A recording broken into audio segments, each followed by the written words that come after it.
करते हैं तो शिव की और किसी की, शिव से सिर्फ।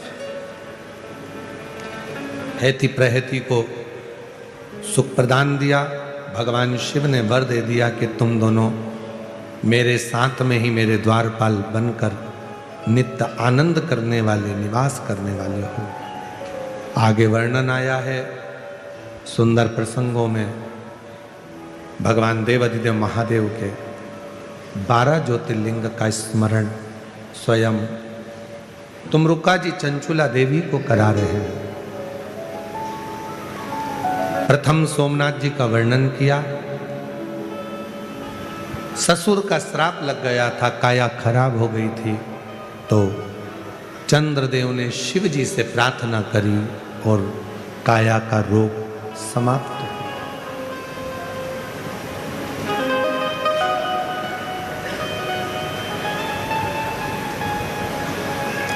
जैसे चंद्रमा के 28 दिन होते हैं और वो अपनी कालघड़ी के अनुसार चलता, उसी तरह नारी का भी रजोधर्म 28 दिन के अंतर्गत कालघड़ी से चलता। पर यदि थोड़ा बहुत भी रजोधर्म ऊपर नीचे दिन होने लगते हैं तो शरीर में कुछ ना कुछ कष्ट प्रारंभ होने लगता है। उस नारी को चंद्र की रोशनी में प्रयास करना चाहिए कि एक दुर्वा चंद्र की रोशनी में वो उसको चबा चबा कर खाए, तो रजो धर्म से जुड़ी हुई जितनी भी प्रॉब्लम होती है वो 2, 4, 8 दिन में पूरी समाप्त होना चालू हो जाती है और ठीक। चंद्र की रोशनी भी हमारे जीवन में सुख प्रदान करती है। ऐसा नहीं कि भगवान शंकर ने चंद्रमा धारण कर कर रखा है, हम दर्शन कर रहे हैं, शिव का स्मरण कर रहे हैं, सुख प्राप्त कर रहे हैं।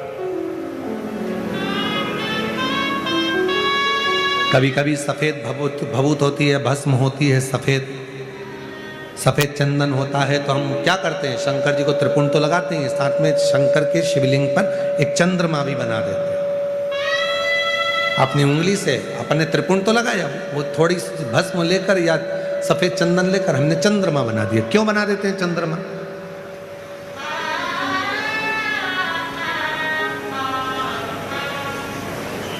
जिस बच्चे को निमोनिया हो जाता है, सर्दी बनी रहती है, जुकाम बना रहता है, निमोनिया की बीमारी हो जाती है, हांपड़ी चलने लगती है, सांस चलने लगती है, फेफड़े कमजोर हो बता दिया जाते हैं, तो उसके लिए सर्वश्रेष्ठ है माँ शिव के मंदिर में जाकर जब शिवलिंग पर चंद्रमा बनाती है और उसी चंदन को लेकर आकर अपने बच्चे के वक्ष स्थल पर त्रिपुंड लगा देती है। उस चंदन का बच्चे की जो हाँप भराती है, हापड़ी भराती है, जो उसको फेफड़े कमजोर बताए जाते हैं, धीरे धीरे धीरे धीरे उसमें प्रबलता आने लगती है।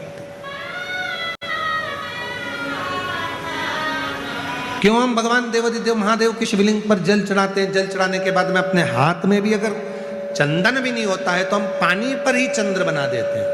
त्रिपुंड तो लगाते हैं, पानी से ही चंद्र, हाथ ही फेर दिया, उसका फल प्राप्त।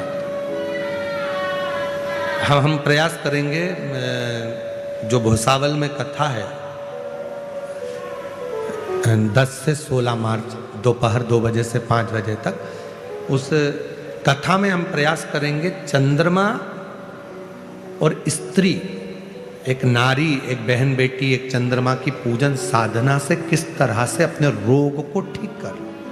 बच्चेदानी में कोई गर्भाशय में गांठ हो गई, कोई चेस्ट में गांठ हो गई, कोई शरीर में गांठ हो गई, वो किसी से कह नहीं पा रही है, कोई चर्म रोग हो गया, वो किसी से बोल नहीं पा रही है, या मन से दुखी है, पति बहुत ज़्यादा दारू का नशा कर रहा है, पीट रहा है, तकलीफ में है, तो उसको चंद्र पूजन से, चंद्रेश्वर मौली महादेव से, चंद्रमौली महेश्वर महादेव भगवान शंकर का नाम है, चंद्रेश्वर महादेव, चंद्रमौली महादेव के नाम से आप कैसी साधना कर सकते हैं। तो मेरा निवेदन रहेगा, जो भुसावल के हैं वो तो पंडाल में आकर सुने, पर बाकी के लोग टीवी पर भी 2 बजे से 5 बजे तक 10 मार्च से 16 मार्च तक कथा को चंद्र